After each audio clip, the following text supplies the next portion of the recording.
During dinner, Mom compared me to my sister again. She's the one we're proud of.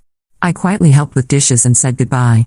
The next day, I got a message, Mom's in tears and won't talk to anyone. What did you do? My name is Emma, and I'm 28 years old. I have a sister named Sarah who's 30. For as long as I can remember, Sarah has been the golden child.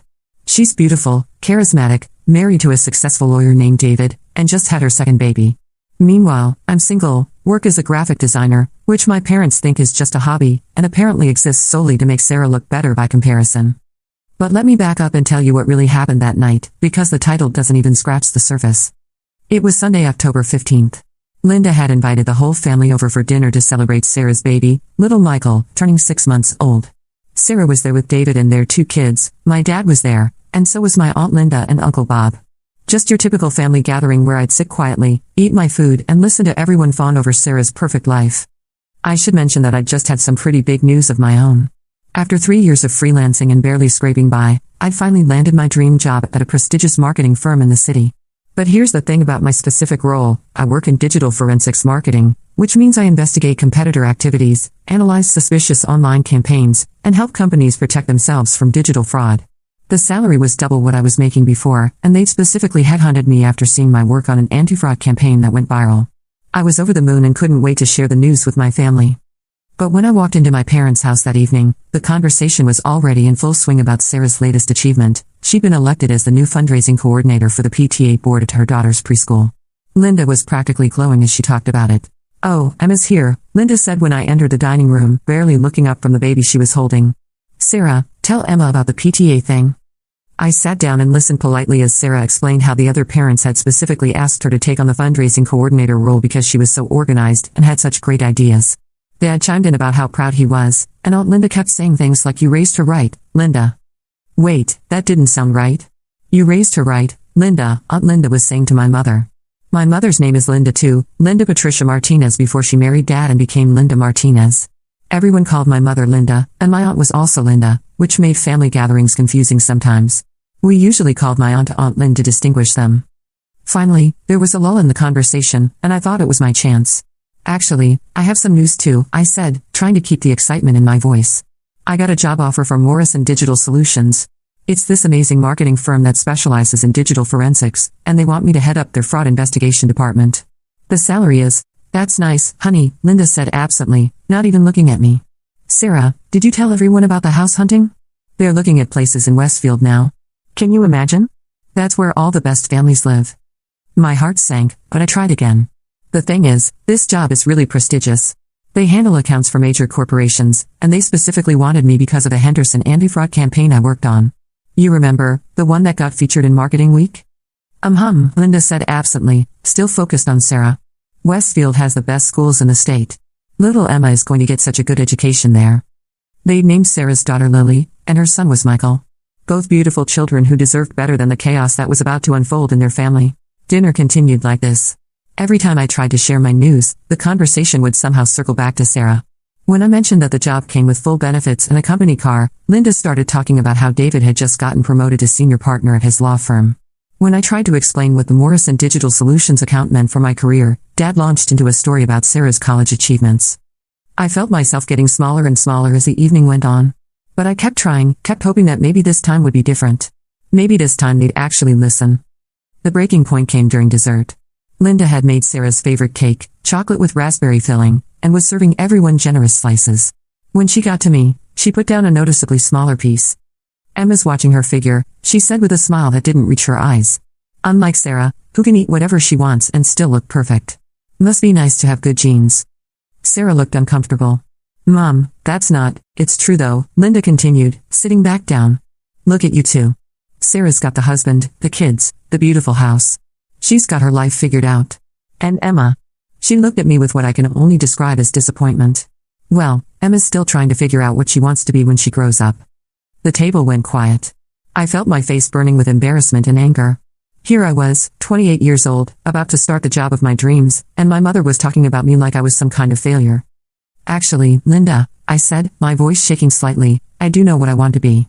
I'm going to be the head of fraud investigation at one of the most respected digital forensics firms in the city. This is a huge opportunity." Linda waved her hand dismissively. "Oh, Emma? These little jobs come and go. What you need is stability. A husband, children. A real life, like Sarah has. My career is real, I said, louder than I intended. This isn't a little job. This is. Sarah's the one we're proud of, Linda said, cutting me off completely. She's accomplished something meaningful. She's built a family, a life. She's the one who's made something of herself. The words hit me like a physical blow. The entire table was staring at me, and I could feel tears threatening to spill over. Sarah looked mortified, Dad was studying his plate, and Aunt Linda was suddenly very interested in her coffee. I sat there for a moment, processing what had just happened. My mother had just told me, in front of the entire family, that she wasn't proud of me. That my sister was the only one worth being proud of. That my achievements, my dreams, my life, none of it mattered. But instead of breaking down, something inside me shifted. A calm, cold anger settled over me. I was done. You know what, Linda? I said, standing up from the table. You're absolutely right. Sarah is the one you should be proud of. I walked to the kitchen and started clearing plates, moving with deliberate, methodical precision. Sarah followed me, looking concerned. Emma, I'm sorry. You know Mom doesn't mean. It's fine, I said quietly, rinsing dishes in the sink. She's right. You're the successful one. You're the one with a perfect life. That's not true. Your job sounds amazing. You should be excited about it. I looked at my sister, really looked at her. She seemed genuinely upset about what had happened, but I was past the point of caring. Thanks, Sarah. But it doesn't matter. Linda's made her feelings clear. I finished helping with the dishes, said goodbye to everyone with polite hugs and smiles, and drove home to my apartment. The whole way there, I was planning.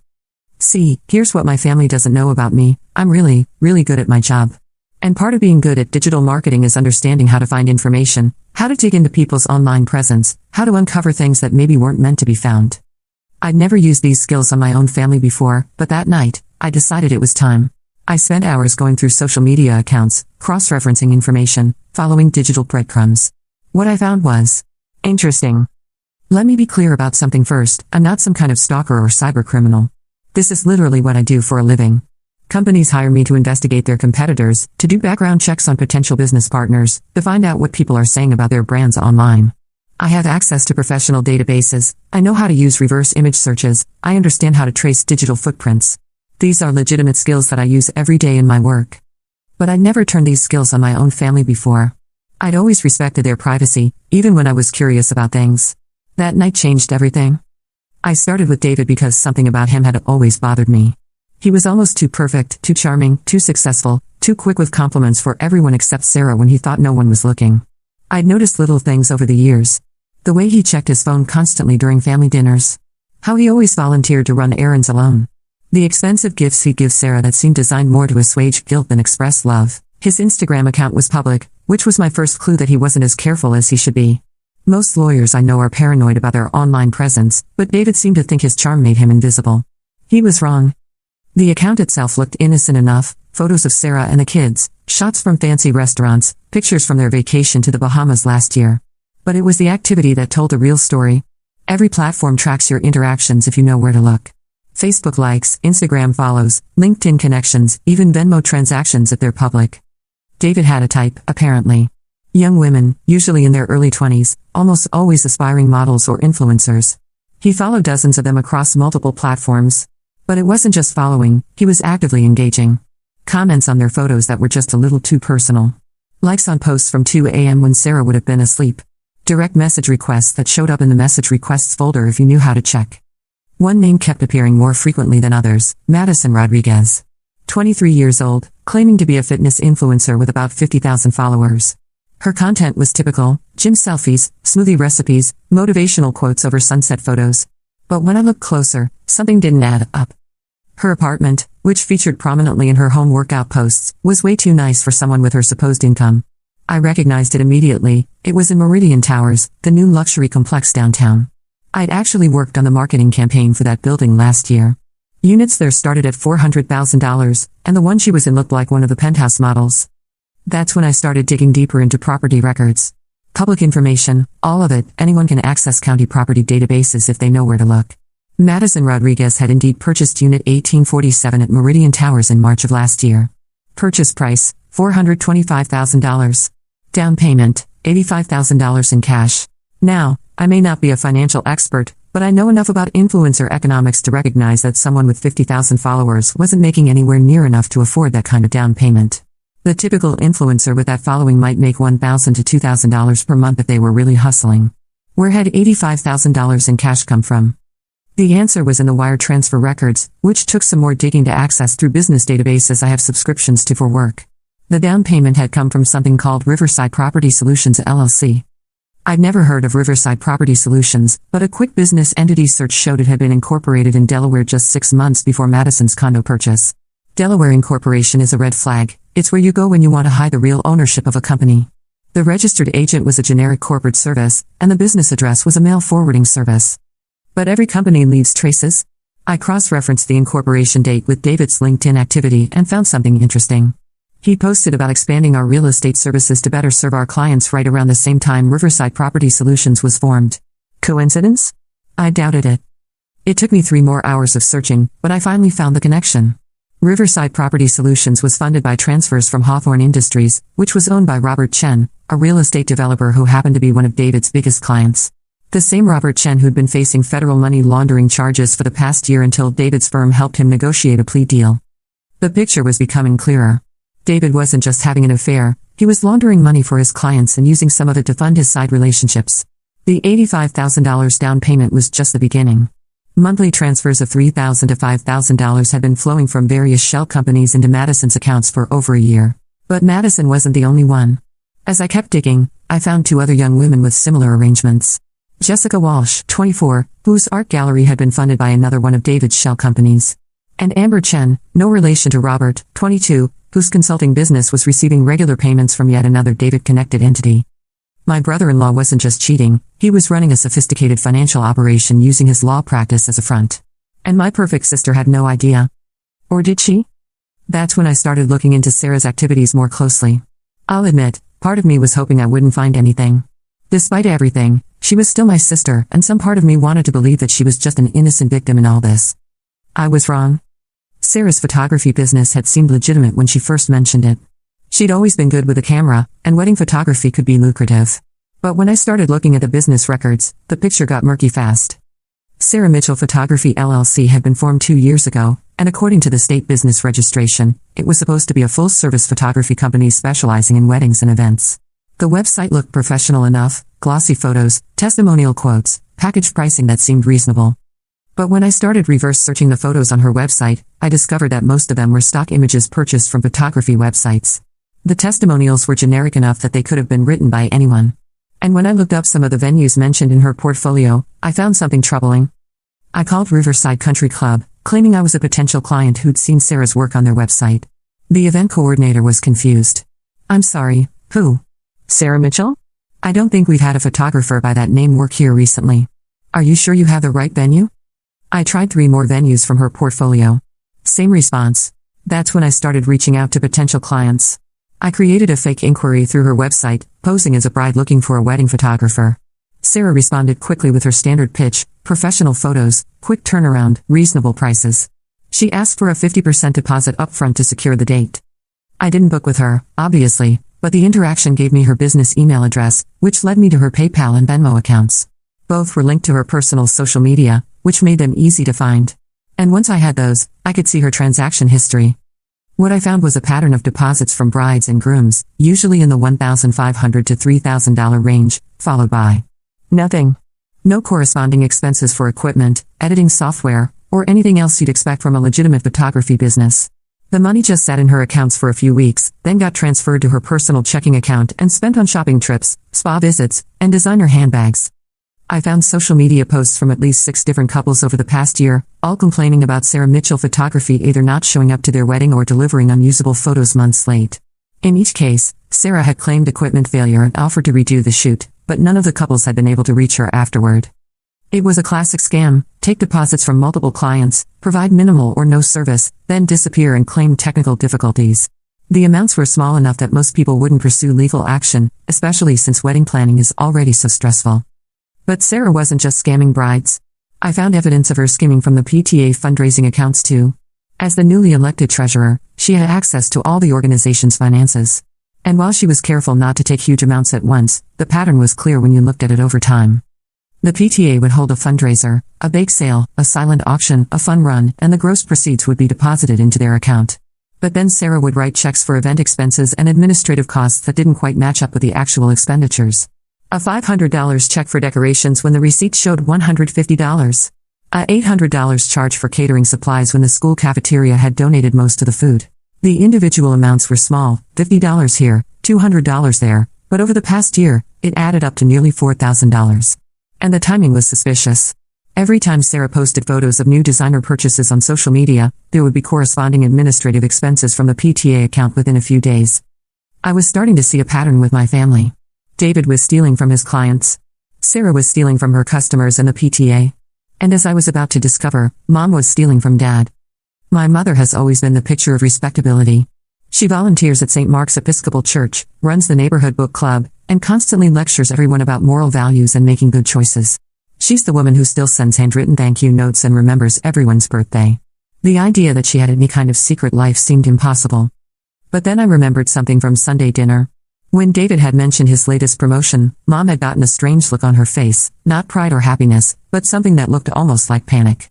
And when the conversation turned to money, she quickly changed the subject. I started with her social media accounts, but they were exactly what you'd expect: church events, book club meetings, photos of her garden. Nothing suspicious at all. But social media is just the surface. The real information is always buried deeper. I learned Linda's email address years ago when I helped her set up her first smartphone. She'd never changed it, and she'd always been terrible with passwords. It took me 3 tries to guess it. Sarah 2012, the year my sister graduated from college and got married, the accomplishments Linda was most proud of. Her email account was a revelation. Hundreds of messages from various gambling websites, FanDuel, DraftKings, PokerStars, sites I'd never heard of with names like Lucky 777 Casino and Win Big Poker. Welcome bonuses, promotional offers, weekly summaries of her activity. The weekly summaries were the most damning. They showed exactly how much she deposited, how much she'd won or lost, and her current account balance across multiple platforms. In just the past month, she deposited over $3,000 across 6 different gambling sites. Her total losses for the year were approaching $25,000. But where was she getting that kind of money? Dad handled most of their finances, and he was careful with spending. Their joint checking account showed regular deposits from his pension and Social Security, but nothing that would explain Mom's gambling habits. The answer was in her individual account, the one she'd opened years ago for her personal expenses. The deposits were coming from eBay, Facebook Marketplace, and a consignment shop called Treasures and Time. She was selling things. I cross-referenced the sale dates with family gatherings, and suddenly things that had been lost or broken over the past few years made sense. Dad's grandfather's pocket watch had supposedly been misplaced during spring cleaning, sold on eBay for $1,200. Mom's mother's pearl necklace had been damaged when she fell down, listed on Facebook Marketplace for $800. The antique vase from great-grandmother's estate had been broken by the cleaning lady, consigned to Treasures and Time for $650. Even worse, I found evidence that she'd been slowly liquidating their investment accounts. Small withdrawals, usually $1,000 or $2,000 at a time, always with explanations about unexpected expenses or gifts for the grandchildren. Dad probably didn't even notice. He trusted her completely and rarely checked their financial statements closely. The total damage was staggering. Over the past 2 years, Linda had gambled away nearly $35,000 of their retirement savings and sold almost $12,000 worth of family heirlooms. And she was getting deeper in debt every week. But the thing that made me angriest wasn't the money, it was the hypocrisy. This was the woman who'd lectured me about making responsible choices and living within your means. The woman who'd criticized me for buying a new car when my old one died, saying I should have saved more money first. The woman who'd made me feel guilty for every small indulgence while she was literally gambling away their future. I sat back in my chair and looked at the evidence I'd gathered. My brother-in-law was laundering money and cheating on my sister. My sister was running multiple scams and stealing from parents and children. My mother was a gambling addict who'd been lying to her husband for years. And these were the people who'd spent my entire life telling me I wasn't good enough. I thought about all the times I'd been made to feel small, all the achievements that had been dismissed, all the ways I'd been compared unfavorably to Sarah's perfect life. I thought about Sunday dinner and the way Linda had looked at me when she said Sarah was the one they were proud of. For 28 years, I tried to be the good daughter. I'd bitten my tongue when they criticized my choices. I'd smiled and nodded when they praised Sarah for things I'd accomplished first. I quietly cleaned up messes and kept family peace and never, ever rocked the boat. But Sunday night had changed something fundamental in me. When Mom said she wasn't proud of me, something inside me broke. Not just broke, transformed. I realized that I'd been playing by rules that were designed to keep me in second place. I'd been protecting people who didn't protect me. I was done being the good daughter. I was done being quiet. I was done cleaning up other people's messes while they made new ones. It was time for my family to face the consequences of their choices. It was time for them to learn what happens when you take someone for granted for too long. I opened my laptop and started making a list of phone numbers. The IRS fraud hotline. The local police department's financial crimes unit. The school district's ethics office. My father's cell phone. By tomorrow night, my family's carefully constructed facades were going to come crashing down. And for the first time in my life, I was going to be the one they remembered. Not because I cleaned up quietly, but because I refused to be quiet anymore. So now I had a choice. I could sit on this information and go back to being the disappointment daughter. Or I could level the playing field. I chose option 2. The next morning, I started making calls, but I had to be strategic about it. This wasn't some TV show where everything happens in 24 hours. I knew that real investigations take time, especially when you're dealing with financial crimes and fraud. First, I submitted detailed reports to the IRS fraud hotline about David's shell company activities. I provided them with all the documentation I'd found linking the companies to his firm and to his personal finances. I knew this would take months to investigate, but I also knew they'd take these tips seriously. Then I contacted the local police and filed a report about Sarah's photography scam. I'd managed to track down 3 of the couples she'd ripped off, and they were all eager to file complaints once they realized they weren't the only victims. The detective I spoke with said they'd need to investigate before pressing charges, but that it could take several weeks to build a case. Next, I contacted the school district's ethics office about the PTA financial irregularities. I sent them copies of the documents I'd found and highlighted the discrepancies. They said they'd need to conduct an audit, which could take 30 to 60 days. Finally, I called Dad. "Hi, Daddy," I said when he answered. "I need to talk to you about something important. Are you sitting down?" I told him about Linda's gambling problem, about the missing heirlooms, about the credit card debt. I sent him screenshots of her accounts, copies of the sales receipts for his grandfather's watch, bank statements showing the cash withdrawals. Dad was quiet for a long time after I finished talking. Finally, he said, "How long have you known about this?" "I just found out last night," I said. "I thought you should know." "Does your mother know that you know?" "Not yet." Dad sighed heavily. "Thank you for telling me, Emma. I need to figure out how to handle this." After I hung up, I sat back in my chair and felt something I hadn't felt in years: satisfaction. Not happiness, exactly, but a sense that things were finally balanced. The next few weeks were quiet. Too quiet. I went to work, focused on my new job, and waited. Then, about 3 weeks later, I got a text from Sarah. "Linda's in tears and won't talk to anyone." "What did you do?" I stared at the message for a long time before responding. I didn't do anything. Sometimes the truth just comes out. Sarah called me immediately. "Emma, what is that supposed to mean?" "What truth?" "Linda won't leave her room, Dad's been sleeping in the guest bedroom, and no one will tell me what's going on." "Maybe you should ask them," I said calmly. I tried. "Mom just cries and Dad says it's family business and clams up." "Did you two have a fight after dinner Sunday?" "We didn't fight, Sarah. We never fight. I'm the good daughter, remember? I just clean up quietly and leave." There was a pause. "Emma, you sound different. What's going on?" "Nothing's going on. I'm just done pretending everything is fine when it's not." "What do you mean?" I almost told her then. Almost laid it all out: her husband's affairs, her fraudulent business practices, Mom's gambling problem. But I decided to let her figure it out herself. "Sarah, has David been working late a lot recently?" Another pause, longer this time. "Why would you ask that?" "Just curious. And how's the photography business going? Getting a lot of repeat customers?" "Emma, what are you getting at?" "Nothing. I'm just making conversation. Isn't that what families do?" She hung up on me. The next day, I got a call from Dad. "Emma, can you come over? We need to talk."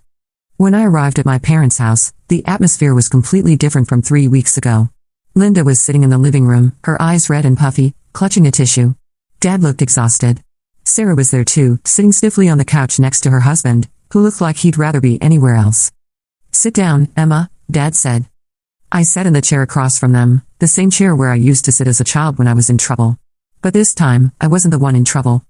"Your mother has something she wants to say to you," Dad continued. Linda looked up at me with watery eyes. "Emma, I owe you an apology. What I said 3 weeks ago was wrong. It was cruel and unfair, and I'm sorry." I waited. This felt like the beginning of something, not the end. "But more than that," Linda continued, her voice shaking, "I need to thank you. For making your father aware of my problem." Sarah looked confused. "What problem?" Linda broke down crying then, and Dad had to explain about the gambling, the stolen heirlooms, the debt. Sarah's face went through a series of expressions: confusion, shock, anger, and finally something that looked like understanding. "So this is what you meant," she said, looking at me. "About the truth coming out." I didn't respond. David shifted uncomfortably in his seat. "Look, this is a family matter. Maybe I should go." "Actually," I said, speaking for the first time since I'd sat down, "you should stay. Because there's something else we need to discuss." The room went very quiet. "Emma," Dad said warningly. "No, Dad. We're being honest now, right? We're putting everything on the table?" I looked directly at David. "How long have you been seeing Madison?" Sarah's head snapped toward her husband. "Who's Madison?" David's face had gone completely white. "I don't know what you're talking about." "Madison Rodriguez. 23 years old. Lives in that new condo complex downtown. The one you helped her buy with your client's money." "Emma." Sarah stood up abruptly. "What are you saying?" "I'm saying your husband has been having an affair and laundering money through his law firm to pay for it. And that's just the beginning." The next 20 minutes were chaos. David tried to deny everything, but I had screenshots, bank records, property deeds. Sarah was screaming, Mom was crying harder, Dad was trying to maintain order. Finally, David stormed out, shouting something about lawyers and lawsuits. Sarah collapsed back onto the couch, staring at me like she'd never seen me before. "Why?" she whispered. "Why would you do this?" I stood up, smoothed down my skirt, and looked around the room at my broken family. "You want to know why?" "Because 3 weeks ago, Linda looked me in the eye and told me that you were the only one she was proud of. That my life, my career, my achievements, none of it mattered. That I was nothing compared to you." I walked toward the door, then turned back. "So I decided to show everyone what you're really proud of. A daughter who steals from school fundraisers. A son-in-law who cheats on his wife and launders money. A mother who lies and gambles away the family's savings." "Emma, please," Linda said through her tears. "I was wrong. I was so wrong. I am proud of you. Your new job, your talent, everything you've accomplished. It's too late for that, Linda. You can't take back what you said. You can't take back 28 years of making me feel like I was never good enough." I opened the front door and paused. "For what it's worth, I really am sorry it came to this. I wanted to be the good daughter. I wanted to make you proud. But since that was never going to happen anyway, I figured I might as well be honest." I walked out and closed the door behind me. That was about 6 weeks ago. Since then, the investigations I started have slowly been moving forward. David is currently under federal investigation. These things take time, but his law license has been suspended pending the outcome. The school district completed their audit and found evidence of the PTA embezzlement. Sarah is facing charges, but her lawyer thinks she'll get community service and restitution since it was her first offense, and she's agreed to pay everyone back. Linda and Dad are in counseling, trying to figure out if their marriage can survive her deception. And me? I started my new job at Morrison Digital Solutions 6 weeks ago. It's everything I hoped it would be and more is everything I hoped it would be and more. My colleagues respect my work, my boss values my input, and for the first time in my life, I feel like I'm exactly where I'm supposed to be. Sarah has texted me a few times, apologizing for that dinner and begging me to help fix the family. But I'm done being the one who fixes things. I'm done being the good daughter who quietly cleans up everyone else's messes. Some people might say I went too far. That I destroyed my family over one hurtful comment. But it wasn't just one comment, it was a lifetime of being overlooked, dismissed, and made to feel inadequate. The truth is, I didn't destroy my family. I just stopped protecting them from the consequences of their own actions. And honestly, I sleep better at night now than I have in years. Sometimes the only way to win is to stop playing by rules that were designed for you to lose. Sometimes the only way to get respect is to demand it. And sometimes the only way to be proud of yourself is to stop waiting for other people's approval. I'm still the same Emma I've always been. I'm just not hiding it anymore. Update: it's been 4 months since I posted this, and I've gotten so many messages asking for an update that I felt like I should share what's been happening. David ended up taking a plea deal after a 6-month investigation. He's facing 2 years in federal prison and has to pay back over $180,000 in restitution. Sarah filed for divorce and moved back in with our parents with the kids. She ended up with probation and 200 hours of community service for the PTA embezzlement, plus she had to pay back the school district and all her photography victims.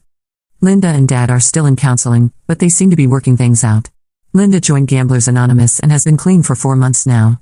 Dad took over all the household finances completely and they've started rebuilding their savings. As for me and my family relationships, it's complicated. Sarah and I have talked several times. She's still angry about how I handled everything, but she also admits that she needed to know the truth about David. She said she's grateful I told her, even though she hates the way I did it. Linda has tried to apologize many more times, and I can see she's genuinely remorseful. But I'm not ready to just go back to the way things were. We're taking it very slowly. She respects my boundaries now in a way she never did before. The only person who's really talked to me normally through all this is Dad. He called me last month and said, "Emma, what you did was harsh, but you were right about everything that mattered. And I'm proud of you for standing up for yourself." It was the first time he'd ever said he was proud of me. Work is going amazingly. I got promoted to Senior Investigation Director last month, and my boss said I'm the most thorough investigator they've ever hired. I've also started dating someone, a guy named James who works in our legal department. He's kind, funny, and when I told him the whole story about my family, he said it sounded like I'd done what needed to be done. I know some people will always think I went too far, that I should have handled it differently. But I don't regret it. For the first time in my life, I feel like I'm living authentically, and that's worth more than maintaining a fake sense of family harmony. Sometimes you have to burn everything down to build something better. And sometimes, the people who claim to love you need to learn that love requires respect, not just blood relation. I'm proud of who I am now. And I don't need anyone else's permission to feel that way.